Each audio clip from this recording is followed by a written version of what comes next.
14th verse and read down to the end, which is the 22nd verse. Because, in this society, you worry about getting a woman pregnant and all that. Well, you ain't going to be worrying about no protection in the kingdom, man. You're going to have all babies all over the place, man. You're going to have children that you don't even know that those are your children, man. Okay?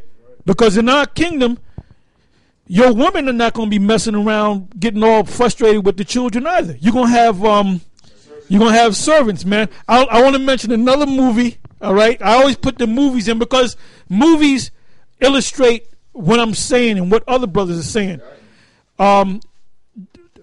Go see the movie, which all of y'all seen. If you ain't seen it, you ain't black or you ain't an Israelite. Coming to America.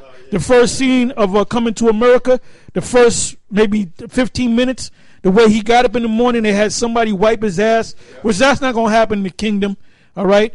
But everything else, you're going to have women bathing you, talking about the royal penis has been washed and all that, cleaned and all that, man, you know? So that's and then he even had an air about him like he was royal because he's an Israelite. Eddie Murphy and Arsenio Hall, they're Israelites, man. Oh, and by the way, Arsenio Hall, he was on The Last Apprentice and he won that whole thing. And I saw the whole show, man. He won that whole thing, man. You know, that dude is. Yep, of course. Yep. But another movie besides that one is The Last Emperor. Y'all got to see that movie. You can probably catch it on YouTube. Right. I saw it when it first came out, but they showed you as from the time that he was a baby, all right, until the time he grew up. Now there was a scene when he was about maybe 10 years old where he had this Chinese woman. She looked good too, brother. You know, and anytime he wanted to suck on the titty, you know, he'd give her that look, and then she'll pull that titty out, and then he'll just go to sucking on it at the age of 10 or 11. Now, see, if you had a son and you had a woman that came over that was having sex with your son at 10 or 11 years old, they'll lock your ass up. But they didn't do that back then, man. So when he became a grown man, he knew everything about a woman, man. He knew how to deal with women, man.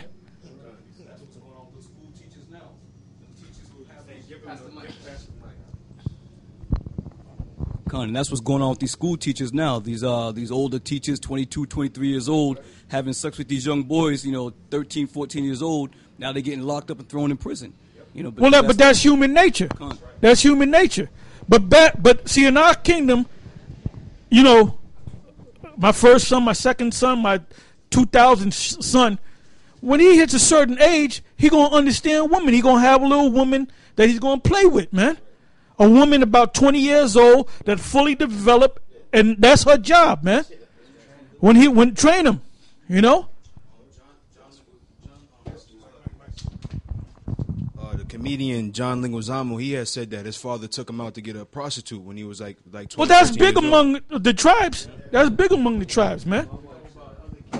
Well, the Latin tribes. That's big among the Latin tribes. My wife is Zebulon, and her brother, his dad, took him out. Took him to a whorehouse. How old was he? He was like 14. Yeah, that's big among. That's big among. Yeah, if we had the inside information, we treat these guys. But yeah, them Latins. See them Latin women, man. This is changing the subject. Ain't nobody want to deal with no black women, man. Even the brothers that are with black women, they really don't want to be with the black woman. All right, they settle for the black woman. They settle for the black woman. Because well,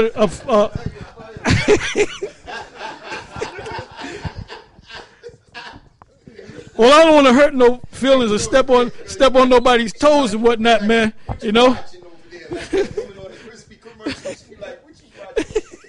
Oh yeah, that there, yeah. But you know what?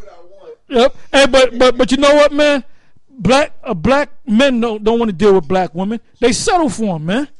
Because if a Puerto Rican, fine-ass Puerto Rican chick or one of them Latin tribes, man, they'll get with that. They'll leave. They'll find a way. They'll start arguments with their black women to get away from that woman, man. They settle for them, man. But that's just things that we bring out. That's little tidbits of information, nuggets, as the brother said, that we bring out, man. Because that's part of life. When we first started speaking, we used to come out, be on the camp the first year. We used to say, look, if you need a woman, go get you a prostitute. And everybody had a big deal about it, man. You know? But I can go into the scriptures and show you that Judah's Tamar, all right, he popped her, all right. Then he went looking for her. He wasn't all, he said, where's that woman, that harlot? He wasn't ashamed of it because that's what they did. Samson, man, he went into a harlot house and lay with the women all night, man. Then he was so he was so rejuvenated that he went and took the city gates and put it on his back. All right, and he was with the women all night, man. They wasn't playing parcheesi, man. They were, getting it in, as they say, But go ahead, Hosea. Yep, the Most High told Hosea to get a prostitute, man. And back then, you would give the harlot, you would give a certain amount of silver, right? And you would say, basically, that's a renter wife, because what she did. And if you have experience dealing with prostitutes out there, I don't know how many of you have, but a lot of them will tell you, well, look, you by yourself, Poppy, I stay for about 3 weeks and I'll cook for you. I know how to cook, and I'll rub your back and I'll iron your clothes. I'll clean the house for you. And then the main thing, you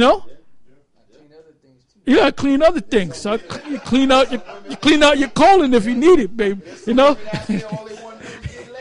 They got jobs, they just want to get laid. Yep. I don't want no ties. Yep. Keep that right what you got between your legs for me. Yep. I don't care what you do over there or who you get over there. I don't want to know about it because I got told that. As long as that right there, I'm getting some. Yeah, but that's reality, man. That's all a part of reality, and that's going to be a everyday thing in the kingdom. You're going to have as many. If you want 1,000 wives, you can have 1,000 wives. If you want 10,000 concubines, you can have 10,000 concubines, man. See, this white man, this Edomite, he done fucked up every damn thing. That's why we got to get rid of him, man. We got to get rid of him because of his GMOs, genetically modified organisms. They have what's called Prop 37. Y'all know about Prop 37? Google that, man. They're going to court to see, because in every country, China, Russia, every country, if they sell you GMO foods, they got to put it on the label. This is GMO.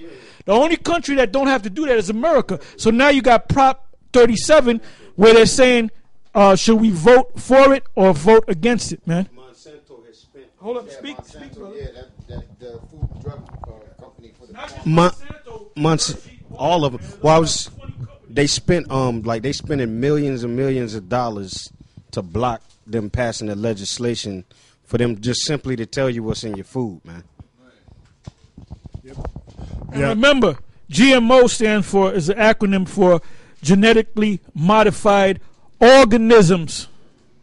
Genetically and made in a laboratory, modified, changed organisms, living creatures that's going to go in your system, man. And the corn, you got to stay away from corn, because they said no matter where you go to get corn in this country, 80% of corn is GMO corn. And even Whole Foods that claim that